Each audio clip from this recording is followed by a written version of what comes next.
Ashoka bio classes में आपका स्वागत है।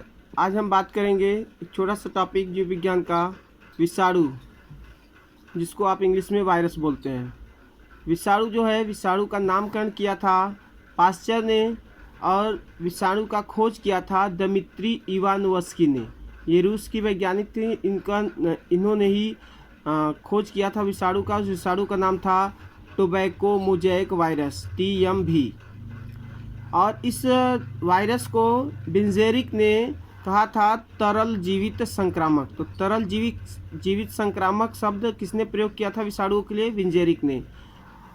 TMV का प्रथम क्रिस्टलीकरण, या कह सकते हैं विषाणु को क्रिस्टल के रूप में, क्रिस्टल माने कण के रूप में सबसे पहले किसने प्राप्त किया? तो स्टैनले ने प्राप्त किया।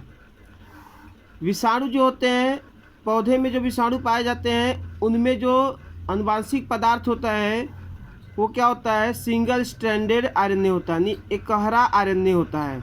लेकिन जो कलीफ्लावर होता है उसमें दोहरा होता है। और बात करें यहाँ पे, तो जो पौधे में विषाणु जो होता है उसमें RNA होता है, जबकि जंतु में जो विषाणु पाया जाता है उसमें प्रायः DNA होता है।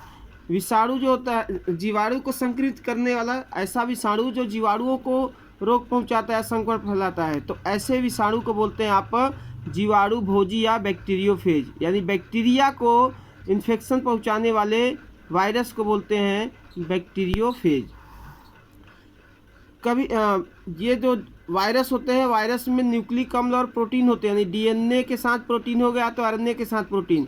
लेकिन सिर्फ RNA भी होता है, और RNA स्वतंत्र RNA होता है, वो भी क्या होता है? रोग फैलाता है। तो स्वतंत्र संक्रामक RNA को बोलते हैं वायराइड्स। वायराइड्स किसको बोलते हैं? सिर्फ RNA होगा, इसके साथ प्रोटीन नहीं होगा, सिर्फ RNA होगा और ये भी रोग फैला रहा है, तो इसको बोलते हैं स्वतंत्र संक्रामक RNA। और ये क्या है? वायराइड्स। वायराइड्स की खोज किसने किया था? T.O. डाइनर ने 1971 में। आगे बात करते हैं सबसे छोटा संक्रामक प्रोटीन कण। अभी ऊपर बात किए हैं कि RNA अकेला रोग फैला रहा था, तो उस RNA कण को बोलते थे वायराइड। ऐसे ही प्रोटीन भी है, सिर्फ प्रोटीन है और प्रोटीन भी रोग फैला रहा है, तो उसको बोलते हैं आप प्रियांश। तो सबसे छोटा संक्रामक प्रोटीन कण को क्या बोलते हैं? प्रियांश बोलते हैं। अब प्रियांश द्वारा कौन कौन से रोग होते हैं तो देखा जाए तो एक कुरु रोग होता है जिसको बोलते हैं लाफिंग डेथ, यानी इसमें जो व्यक्ति होता है हंसते हंसते उसकी मृत्यु हो जाती है। इसके अलावा गायों में जो पागलपन होता है वो भी किसके कारण होता है? प्रियांश के कारण होता है। अब बात करते हैं अगला, विषाणु जनित रोग। तो विषाणुओं द्वारा पौधे और जंतु में ढेर सारे रोग होते हैं। जंतुओं की बात करें तो जैसे कुछ एग्जाम्पल हैं, चेचक, पीत जो है जिसको जान्डिस बोलते हैं, पीलिया, छोटी माता, इन्फ्लुएंजा यानी सर्दी जुकाम, खसरा, कैंसर, चेचक, एड्स, पोलियो, डेंगू आदि, ये सब क्या है? विषाणु जनित रोग हैं। विषाणु जो होता है संक्रमित कोशिका, जब कोई कोशिका में विषाणु प्रवेश करते हैं तो वो कोशिका संक्रमित हो जाती है।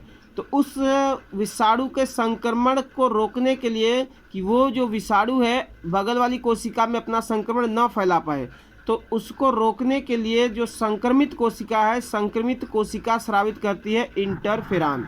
तो इंटरफेरान जो कोशिका स्रावित करती है, इसका मतलब वो कोशिका किस जीव से संक्रमित है? तो कह सकते हैं विषाणु। ये पहचान भी होता है, जो कोशिका इंटरफेरान स्रावित करती है यानी कि वहाँ पे वो किससे संक्रमित है? तो विषाणु से। और कौन सी कोशिका स्रावित करती है इंटरफेरान? इंटरफेरान वही कोशिका स्रावित करती है जो विषाणु से संक्रमित होती है, और जीवाणु से संक्रमित वाले ये सब इंटरफेरान स्रावित नहीं करते हैं। जो विषाणु होता है, विषाणु को सजीव और निर्जीव के बीच की कड़ी कहते हैं, यानी कि इसमें निर्जीव के भी लक्षण पाए जाते हैं और सजीव के लक्षण पाए जाते हैं। तो सजीव और निर्जीव दोनों के लक्षण पाए जाते हैं, इसलिए इसको बोलते हैं सजीव और निर्जीव के बीच की कड़ी बोलते हैं। अभी जैसे बात किए थे कि विषाणु बना किसका होता है, तो विषाणु को बोलते हैं न्यूक्लियो प्रोटीन कण, यानी दो चीज़ों से सिर्फ बना होता है, न्यूक्लिक अम्ल और प्रोटीन से। तो न्यूक्लिक अम्ल में इसमें क्या है? न्यूक्लिक अम्ल आपको पता होगा दो प्रकार का होता है, DNA और RNA। लेकिन इस विषाणु में सिर्फ DNA के साथ प्रोटीन होगा या तो RNA के साथ प्रोटीन होगा, यानी पूरा का पूरा भाग नहीं होगा, सिर्फ DNA के साथ प्रोटीन या तो RNA के साथ प्रोटीन। कभी भी ऐसा नहीं वायरस मिलेगा कि DNA, RNA और प्रोटीन तीनों साथ में हो। जब भी मिलेगा DNA के साथ प्रोटीन और RNA के साथ प्रोटीन। प्रायः जंतुओं में DNA के साथ प्रोटीन होगा और पौधों में प्रायः RNA के साथ प्रोटीन होगा। जैसे एक फिगर देख सकते हैं आप, ये जो जैसा ये मैंने टाइटल डाला है, ये विषाणु जो होता है ऐसी संरचना में जो होता है बैक्टीरियोफेज विषाणु होता है, जो बैक्टीरिया को यानी जीवाणु को रोग उत्पन्न करता है। ये जो बाहरी परत है इस तरह से देख रहे हैं, इसको बोलते हैं कैप्सिड या कैप्सोमियर का बना होता है, कैप्सिड बोलते हैं। ये प्रोटीन का है, ये बाहरी परत जो है ये सब प्रोटीन का है, ये इसके फाइबर है, इसी से ये बैक्टीरिया से चिपकता है। और ये जो बीच वाला भाग है यहीं पे उसके क्या होते हैं, न्यूक्लिक अम्ल होता है।